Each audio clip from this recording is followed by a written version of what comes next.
tipe satrio piningit yang kedua. Seperti apa tipe satrio piningit yang kedua? Apakah dialami oleh diri kita sendiri atau dialami oleh keluarga kita atau anak kita? Ada kemungkinan bahwa saudaraku semuanya melihat beberapa tipe satrio piningit. Salah satunya adalah tipe satrio piningit yang kedua. Yang pertama sudah kita bahas. Tipe satrio piningit yang kedua, di mana seseorang itu sudah dinyatakan lulus, kemudian dia memiliki nama yang diberikan oleh leluhurnya. Namanya itu kebanyakan ada yang pendek, sesungguhnya namanya itu tersusun dari 6 kata atau 7 kata panjang. Kalau yang benar-benar lulus dari tipe tingkat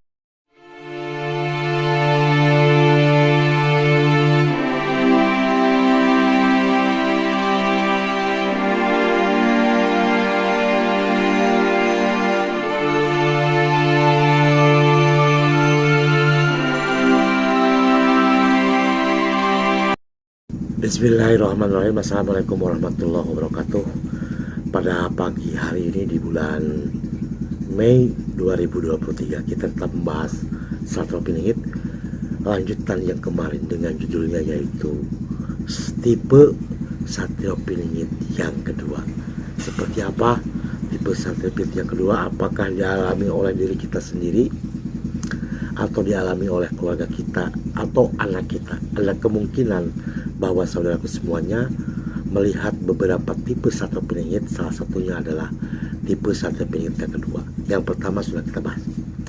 Tipe satrio piningit yang kedua, di mana seseorang itu sudah dinyatakan lulus, kemudian dia memiliki nama yang diberikan oleh leluhurnya. Namanya itu kebanyakan ada yang pendek, sesungguhnya namanya itu tersusun dari 6 kata atau 7 kata panjang. Kalau yang benar-benar lulus dari tipe tingkat pertama kepada tipe tingkat kedua itu baru diberi nama oleh leluhurnya. Ada yang tidak, ada yang diberi nama, tapi kebanyakan mereka diberi nama, umumnya diberi nama. Nama panggilan ada, nama panjang ada, biasanya seperti Ki Macan misalnya, atau Ki Kerut, atau Mbah Jangkung, apapun namanya itu nama panggilan. Nama aslinya itu panjang, ada 7 rata-rata, 7 kata yang terangkai menjadi sebuah nama yang diberikan oleh leluhurnya. Itu adalah tipe satrio piningit yang kedua. Kalau yang pertama hanya merupakan perasaan, tidak didampingi oleh leluhurnya. Yang kedua, ini mulai ada yang didampingi oleh leluhurnya, ada yang tidak. Kebanyakan mereka, hampir semuanya memiliki yang namanya kodam, penjaga dirinya, biasanya keselamatan. Bisa kebal, bisa apapun yang sifatnya itu kedikjayaan. Ini tipe satrio piningit yang kedua. Berbeda yang pertama. Nah, ada sesuatu hal yang di luar nalar, artinya hampir 100% di kelas ini itu bisa berbicara dengan jin atau dengan bahasa gaib. Biasanya bahasa gaib itu pada awalnya satrio piningit sendiri tipe kedua tidak mengetahui bahwa yang membisikinya adalah bangsa jin. Mereka yakin bahwa yang membisikinya adalah leluhur atau seorang wali atau seorang apapun namanya yang sudah meninggal di zaman dahulu. Ada yang menyebutnya ruh, ada yang menyebutnya leluhur. Sesungguhnya kebanyakan itu adalah bangsa jin. Membedakan antara leluhur itu korin. Kemudian bisikan gaib itu bisa berasal dari dirinya sendiri, bisa berasal dari korin, bisa berasal dari jin, jarang dari malaikat. Mungkin hanya para wali, para nabi dan rasul yang dapat bisikan dari malaikat. Kalau bangsa kita malah jauh ke sana itu ya, kebanyakan itu jin, kebanyakan untuk korin diri sendiri atau korin leluhurnya. Nah, bedakan antara korin dengan jin. Jin dia bisa menyamar sebagai korin. Ciri bahwa seseorang makhluk gaib seperti jin menyamar sebagai korin leluhurnya, misalnya Prabu Siliwangi, itu terlihat oleh mata batin itu lebih tua, seperti kakek-kakek pakai undang-undang kayak saya gitu, putih-putih biasanya pakaiannya seperti itu, buat tongkat atau dan sebagainya. Itu adalah jin. Korin yang benar, leluhur yang benar, itu adalah korin, karena sesungguhnya orang yang sudah meninggal itu terputus hubungannya dengan dunia. Tidak mungkin yang namanya bangsa manusia bisa berkomunikasi dengan orang yang sudah mati. Itu tidak mungkin, impossible. Akan tetapi biasanya itu umumnya adalah jin. Nah, korin kalau dilihat dari mata batin itu usianya itu 22-23. Kalau saudaraku masih melihat yang gaib-gaib sebangsa leluhur usianya tuh kakek-kakek, bapak-bapak lah, itu mah bukan korin, itu mah jin yang sering menyesatkan umat manusia. Nah, ini di tipe sakit pingit yang kedua ini yang sering sekali terjadi, kelainan pemikiran bahkan menjadi orang gila di sini. Jadi kalau dalam bahasa alam pikiran ada alam sadar, ada alam bawah sadar, ada ambang sadar, ada tidak sadar. Pemikiran seorang Satro Piningit yang kedua itu tidak berada di keempat alam itu. Dia di tengah-tengah. Dia bisa sadar, bisa ke bawah sadar. Jadi nggak menetap. Bahkan ada yang tidak sampai. Akhirnya ketemunya di mana? Biasanya di Malang, di rumah sakit jiwa di Malang. Biasanya seperti itu. Atau dia di pinggir jalan.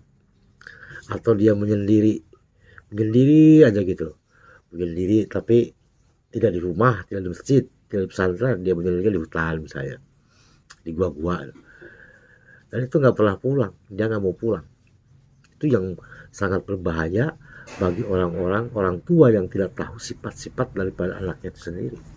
Ini sangat berbahaya, karena kalau bisikan batinnya berasal dari jin, ini larinya kepada meninggalkan hal yang sunnah, meninggalkan hal yang wajib. Itu biasa. Awalnya memang seperti memberikan sebuah petunjuk kepada satu tipe yang kedua, akan tetapi perlahan dia akan dijauhkan dari hal yang bersifat sunnah dan wajib. Itu yang sesungguhnya sangat mengerikan. Memang kelebihan daripada tipe yang kedua, dia bisa berbicara alam jin. Kebanyakan larinya ke pengobatan. Yang saya lihat pengobatan peramal itu adalah tipe yang kedua, yang sudah lulus dari tipe yang pertama. Akan tetapi kebanyakan mandek di tipe yang kedua. Ini ratusan ribu yang mandek di yang kedua. Sulit untuk naik ke tipe yang ketiga. Kebanyakan di dua. Siapapun yang nongol-nongol di TV gitu, pengobatan apapun namanya, ataupun orang terkenal, itu tipe yang kedua. Tidak ada satupun tipe yang ketiga. Itu tipe yang kedua. Dia bisa hanya bisa berkomunikasi, menurut pendapat beliau adalah bisa berkomunikasi dengan leluhurnya dan bisa berkomunikasi dengan alam jin. Sesungguhnya dia hanya bisa berkomunikasi dengan jin, bukan dengan alam korin, baik korin dirinya sendiri maupun korin leluhurnya. Ini sangat mengerikan sesungguhnya, saudaraku. Bahkan ada kan kalau kita melihat berita-berita bahwa seseorang itu dukun lah kalimatnya tuh bisa membunuh gitu, bisa menggauli pasiennya. Itu bukan satu bukan dua, itu di berita. Soal benar atau tidak kan kita tidak melihat, walau alam bisawab. Tapi kalau dilihat secara biometafisika betul, karena bisikannya pertamanya itu dari jin. Dia kalau pertama bisik itu jarang yang sesat, menuju seperti sebuah kebaikan. Memang kebaikan, tapi perlahan akan dihilangkan, akan minggir-minggir, seperti minta sesaji gitu. Bukan tidak boleh kalau untuk berkomunikasi, untuk bersahabat alam jin ya. Kalau kita kan mau datang ke ke kawan gitu, ke temen atau ke keluarga kan bawa makanan lah, bawa minuman kan. Makanannya manusia kan jelas, ada nasi, ada sayur mayur, ada kue-kue, ada roti, ada minuman kan, ada kopi kan. Kan itu yang dibawa, yang kita bawa ke tempat kawan kita kan. Ada rokok barangkali kita bawa ke tempat kawan kita. Kalau kita ingin berkomunikasi alam gaib seperti itu, ya memang kalau kemampuan tingkat metafisikanya masih standar, itu diperlukan yang namanya sesaji, dan itu diperlukan untuk mencapai taraf tertentu. Kalau itu tidak lakukan, itu sulit untuk menembus ke sana, bahkan tidak bisa. Bagi seorang satrapreneur tipe yang kedua yang lulus dari tipe yang pertama dan kemungkinan besar lulus ke tipe yang ketiga, itu dengan mudah dan mampu berkomunikasi dengan alam jin, kemudian alam korin, kemudian berbicara dengan korin diri sendiri, dan semuanya petunjuknya itu diyakini kebenarannya. Karena melalui proses diuji berulang kali apakah petunjuk ini benar atau tidak. Minta petunjuk kepada ulama, kepada kiai ketika dapat bisikan, minta petunjuk kepada orang tuanya, minta petunjuk kepada sahabatnya, terakhir dia bersujud kepada Allah, minta petunjuk apakah bisikan itu memang benar datangnya dari Allah lewat korin atau barangkali lewat malaikat atau bukan. Itu yang membedakan, saudaraku. Jadi waspada di tipe satrapreneur yang kedua itu, kebanyakan itu adalah kodam, kebanyakan itu adalah jin.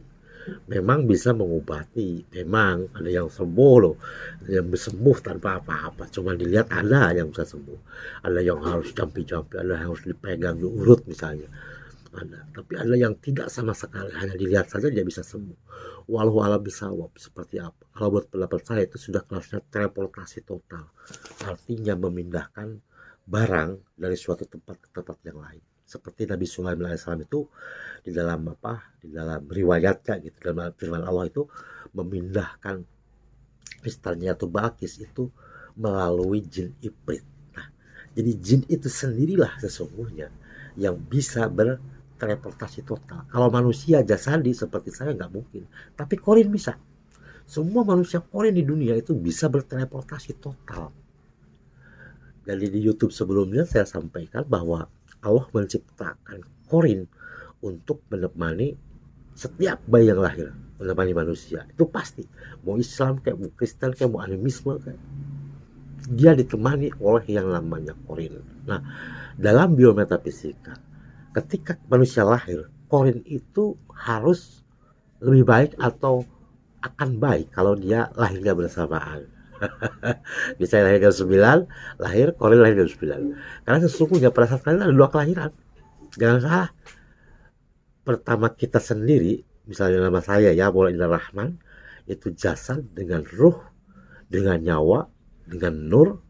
Nah, tinggal apakah korinnya bersamaan dengan itu, atau dia duluan atau dia belakangan. Yang paling bagus itu bersamaan, tapi kan itu kekuasaan Allah, bukan kekuasaan kita, kekuasaan Allah. Makanya ketika ada seseorang yang lahirnya itu jasad dengan korin bersama-sama, wah itu luar biasa. Biasanya dia seorang pejabat lah, seorang ulama besar, seorang pendeta biasa seperti itu, tokoh masyarakat. Memang sulit.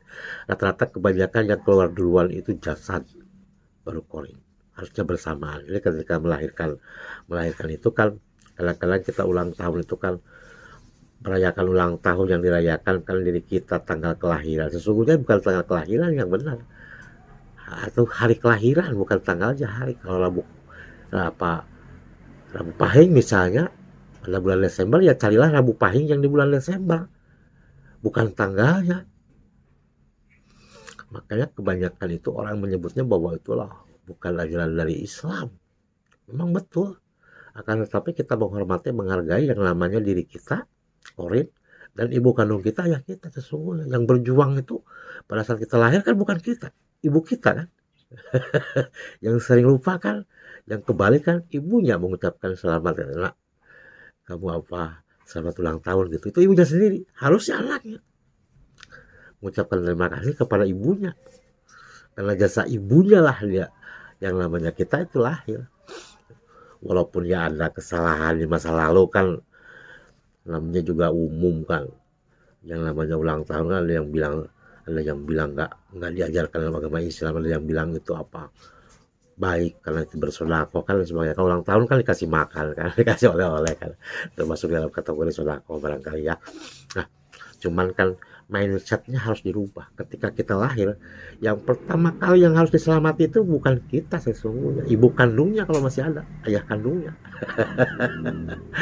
Jadi yang berjuang terutama di saat kelahiran adalah ibu kandung. Nah itu sangat berhubungan dengan satu tipe yang kedua.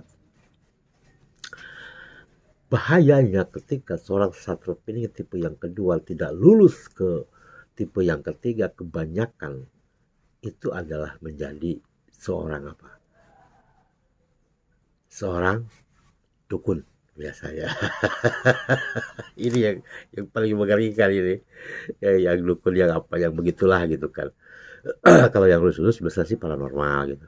Atau para ustadz gitu yang lulus itu para pemuka agama gitu, tokoh masyarakat yang memang dia akan naik ke tipe yang ketiga. Kalau yang jumlahnya di tipe yang kedua itu ya ribuan lah, ribuan, nggak nyampe 100.000, nggak nyampe 11.000 pun saya kira di Indonesia itu nggak nyampe.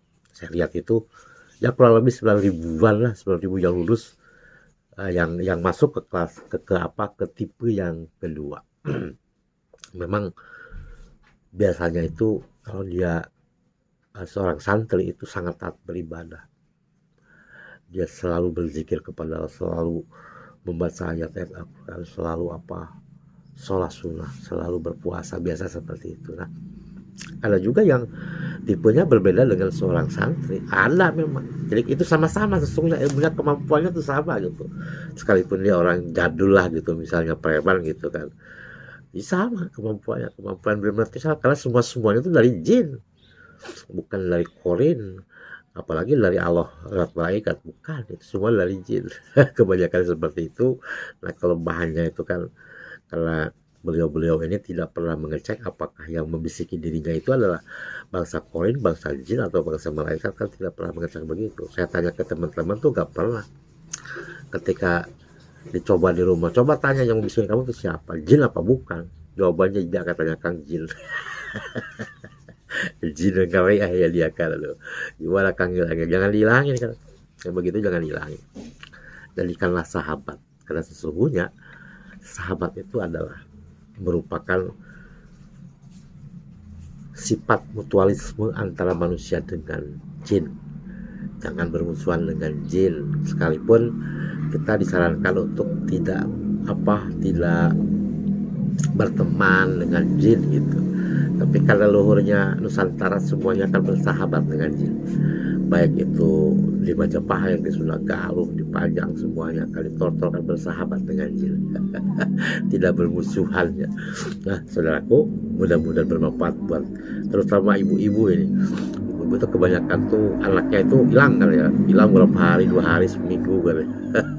Ditemukanlah dia di kuburan gitu bersemedi apalah gitu seperti itu, atau dia sering jalan-jalan menuruti kata hatinya. Nah udah satu bulan udah kata hati, dia bisikan, cuman belum ada perintah dari leluhur untuk melakukan sesuatu yang sifatnya wajib, belum. Seorang satropenia tipe yang kedua itu baru memiliki kodam, hampir 100% memiliki kodam. Kodam itu kebanyakan dari jin. Ada yang bisa berkomunikasi dengan jin, ada yang bisa berkomunikasi dengan korin, akan tetapi belum bisa masuk ke alam jin. Hanya 1, 2, 3 yang bisa masuk ke alam jin. Bukan bisik-bisik tetangga gitu, bukan bahasanya komunikasi dengan jin, bukan seperti pengobatan kan, orang-orang dukun itu kan komunikasi dengan jin itu. Walaupun dukun sendiri tidak menyadari bahwa itu disangkanya leluhurnya sendiri gitu, padahal itu jin. Nah ciri-cirinya bahwa itu bukan merupakan korin leluhur, itu ya usianya tuh tua, pakaiannya kalau laki-laki seperti kiai, kalau perempuan ya seperti ratu, katanya tuh kidul gitu, terlihat cantik. Nah itu bukan sesungguhnya, bukan koren, itu seperti orang-orang yang selalu bukan memuja-muja, sesungguhnya mereka mengidolakan lah barangkali ya Nyi Roro Kidul. Sudah saya bahas itu sebelumnya bahwa Nyi Roro Kidul itu adalah yang benar, itu adalah korin Nyi Mas Ratu Dyah Pitaloka Citaresti, yang merupakan anak kandung dari kerajaan Sunda Galuh Pananjung Pangandaran. Nah saudaraku, Terima kasih yang sudah subscribe, mudah-mudahan bermanfaat. Terima kasih. Wassalamualaikum warahmatullahi wabarakatuh.